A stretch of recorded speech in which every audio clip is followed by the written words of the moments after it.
Just go ahead. Okay. We're here with Joe Harrington, longtime Lefty assistant. Joe, just talk about today and what this means to you personally, just seeing Lefty get honored after all these years. It is awesome just to have this happening. Tom McMillan and I had a little bit to do with it, but Tom put it all together, and it kind of bridges a gap between today's Maryland basketball and back before Coach Driesell came here.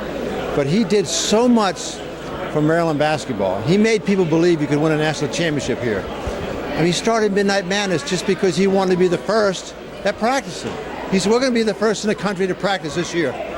And so we go do the mile. The next year he says, well, we're going to have a scrimmage. Invite all the students on campus and have a scrimmage. And that's how Midnight Madness started. But he is an incredible human being and loved by a lot of people. And this needed to be done. And how much do you still keep up with Lefty these days? How often do you guys talk? We talk all the time. We talk 3 or 4 times a week, sometimes more. And I vacation with him. My kids and I will go down to the beach and hang out with him. And I just love being around him because he's got so much enthusiasm for people. And we go over to Chris Field's for lunch today. And people know, when he walks into a room, you know he's somebody special, even if you don't know him. That's just his awe, you know. Any favorite Lefty stories? Can you give us one or two that you remember? There are so many, and we had a dinner last night, Tom McMillan and Jay McMillan and I, and how long do you want me to talk? Well, give us your favorite one. Just pick one. Well,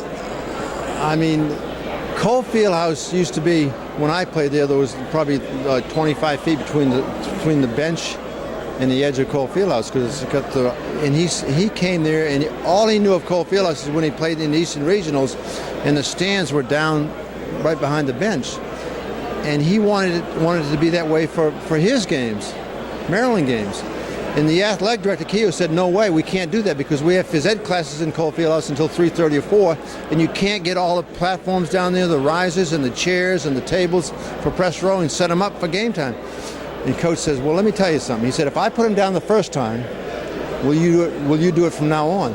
So he had all the risers brought in, the platforms and the chairs and the tables, and he got the whole coaching staff. He recruited a pep committee, students from campus, and we put all those down. We put Cole Fieldhouse set up in about an hour and a half.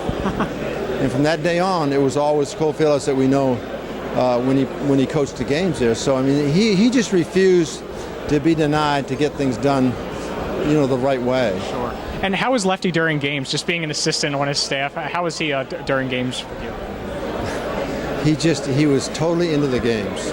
He would find a way to win. And he would break away from the traditional, who can forget the South Carolina game that was 31-30, and he was determined to get South Carolina out of the zone. They wouldn't do it, and he held the ball. He would always find a way to win. He was always thinking, how can we beat the team? How can we beat our opponent? He was just unbelievable in that respect. Sure. And just tell Terps fans what you're doing now, what you're doing professionally, and where you're living now. I'm living nearby in Northern Virginia, out near Winchester, near Russ Potts. And I'm running my basketball camps, and I have a son 14, a daughter 12, and they keep me pretty busy. Okay. Yeah. And just being in Cole those years, coaching in Cole, being around that, how much do you miss that facility? I miss it a lot. Because I think just because it was such an advantage to play there, and Coach would come out and he'd throw that left hand up and throw the victory sign up, and all the students would get into the game, and it was always unbelievably hot in there, and it was jam-packed.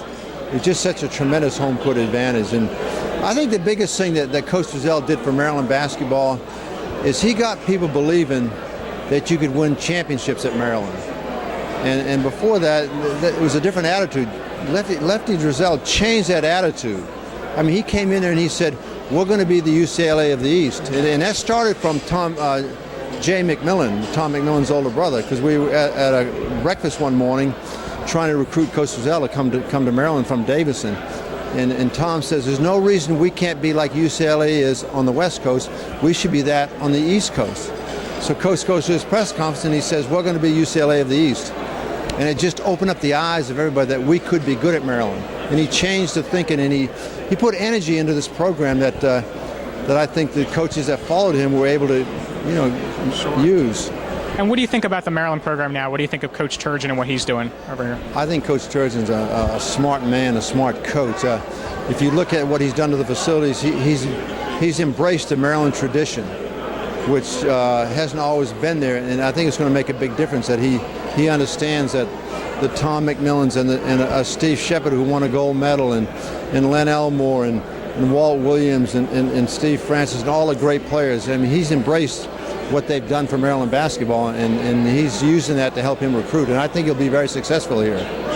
Well, thank you very much.